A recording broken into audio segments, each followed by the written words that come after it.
Hello every one, കഴിഞ്ഞ വീഡിയോയിൽ stitch ചെയ്തിട്ടുള്ള 16 പാനൽ അനാർക്കലിയുടെ നെക്ക് ഡിസൈൻ ആണ് ഇന്നത്തെ വീഡിയോയിൽ കാണിക്കുന്നത്. ഞാൻ ബോഡി പാർട്ടിൽ ലൈനിങ് അറ്റാച്ച് ചെയ്യുന്നുണ്ട്. അതുകൊണ്ട് മെയിൻ മെറ്റീരിയലിന്റെ അടിയിൽ ലൈനിങ് വെച്ചിട്ട് ചുറ്റും സ്റ്റിച്ച് ചെയ്തെടുക്കാം. ഇനി ഒരു ക്യാൻവാസ് പേപ്പർ എടുത്തിട്ട് ഫോൾഡ് ചെയ്ത് വെച്ചിട്ടുണ്ട്. ഇതിന്റെ വിഡ്ത്ത് 5.5 ഇഞ്ചും ലെങ്ത് 13 ഇഞ്ചും ആണ് എടുത്തിട്ടുള്ളത്. എന്റെ നെക്ക് വിഡ്ത്ത് 3 ഇഞ്ചാണ്. അത് കഴിഞ്ഞിട്ട് 2.5 ഇഞ്ച് ഞാൻ എക്സ്ട്രാ കൊടുക്കുന്നുണ്ട്. അങ്ങനെയാണ് ടോട്ടൽ 5.5 ഇഞ്ച് മാർക്ക് ചെയ്തിട്ടുള്ളത്. ഫസ്റ്റ് ഞാൻ 3 ഇഞ്ച് വിഡ്ത്തിലും 6 ഇഞ്ച് ലെങ്ത്തിലും ഒരു റൗണ്ട് നെക്ക് മാർക്ക് ചെയ്യാണ്.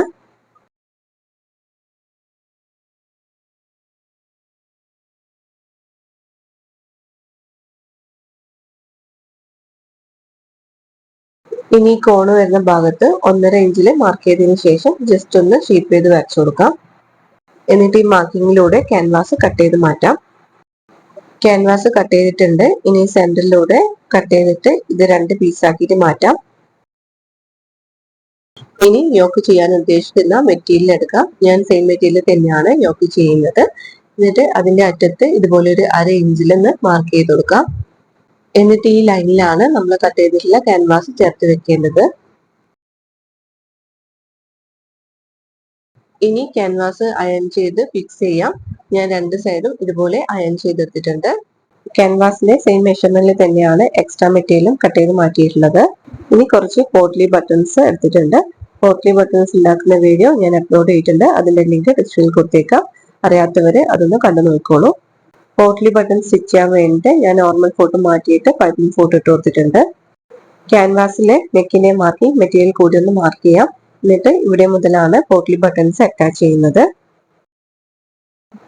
ഈ ഓപ്പൺ സൈഡിലുള്ള എക്സ്ട്രാ മെറ്റീരിയൽ ക്യാൻവാസിനോട് ചേർത്ത് ഇതുപോലെ മടക്കിയിട്ട് ഇവിടെ ഒന്ന് മാർക്ക് ചെയ്ത് കൊടുക്കാം. എന്നിട്ട് ഈ ലൈനോട് ചേർത്തിട്ട് ഇതുപോലെയാണ് പോട്ട്ലി ബട്ടൺസ് സ്റ്റിച്ച് ചെയ്തെടുക്കേണ്ടത്.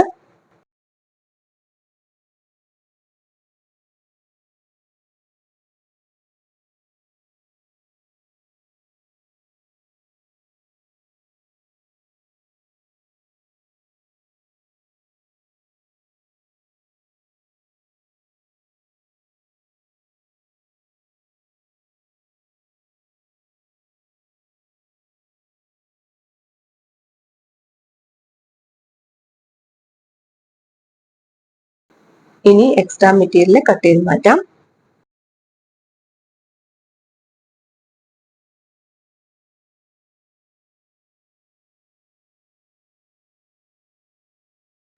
യോക്കിന്റെ രണ്ടാമത്തെ സൈഡ് കൂടി എടുത്തിട്ടുണ്ട്. എന്നിട്ട് ഇതുപോലെ നല്ല വശങ്ങൾ ചേർത്ത് വെച്ചിട്ട് ഇതിലൂടെ സ്റ്റിച്ച് ചെയ്തെടുക്കാം.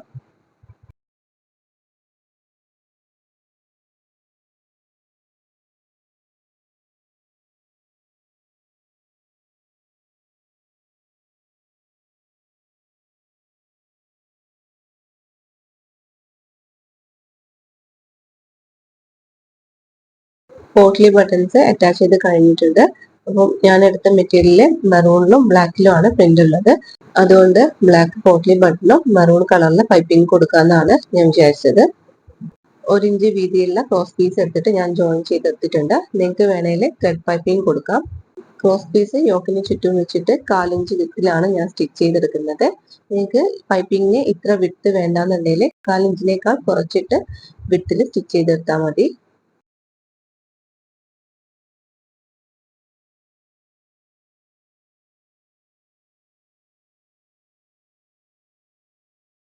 ഈ ക്രോസ് പീസ് ഈ തയ്യൽ തുമ്പിനെ കവർ ചെയ്യുന്ന വിധത്തിൽ ഇതുപോലെ മടക്കിയിട്ട് സ്റ്റിച്ച് ചെയ്തെടുക്കാം. സ്റ്റിച്ച് ചെയ്യുമ്പോൾ പൈപ്പിംഗിൽ സ്റ്റിച്ച് ആവാതെ ശ്രദ്ധിക്കണം.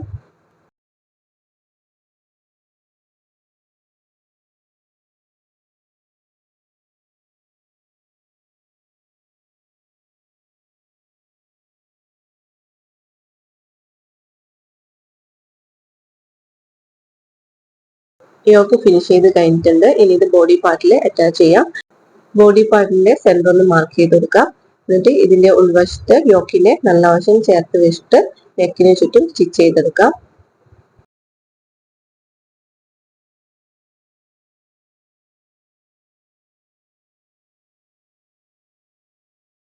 നെക്കിന് ചുറ്റും 1/4 ഇഞ്ച് വിട്ട് വെച്ചിട്ട് എക്സ്ട്രാ മെറ്റീരിയൽ കട്ട് ചെയ്ത് മാറ്റാം.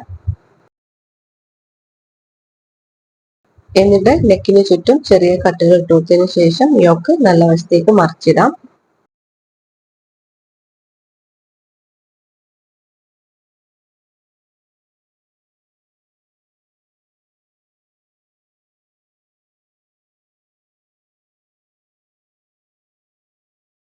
എന്നിട്ട് നെക്കിന്റെ അരികിലൂടെ ഒന്ന് സ്റ്റിച്ച് ചെയ്തെടുക്കാം.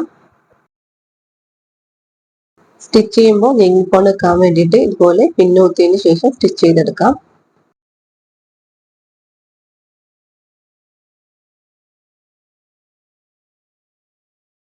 അങ്ങനെ അടിപൊളിയായിട്ടൊരു യോക്ക് ഡിസൈൻ സ്റ്റിച്ച് ചെയ്ത് കഴിഞ്ഞു. ഞാൻ ചെയ്ത പൈപ്പിങ്ങിന് കുറച്ച് വീതി കൂടുതലാണെന്ന് തോന്നുന്നുണ്ട്. അതുകൊണ്ട് നിങ്ങൾ ചെയ്യുന്ന സമയത്ത് പൈപ്പിംഗ് സ്റ്റിച്ച് ചെയ്യുമ്പോൾ 1/4 ഇഞ്ചിനേക്കാൾ കുറഞ്ഞ വീതിയിൽ സ്റ്റിച്ച് ചെയ്തെടുക്കണം. എന്നിട്ട് ഉള്ളിലേക്ക് മടക്കിയിട്ട് സ്റ്റിച്ച് ചെയ്തെടുത്താൽ മതി. ഈ 16 പാനൽ അനാർക്കലിയുടെ full cutting stitching video upload ചെയ്തിട്ടുണ്ട്. ആവശ്യമുള്ളവരെ ചാനൽ ഒന്ന് ചെക്ക് ചെയ്ത് നോക്കണേ.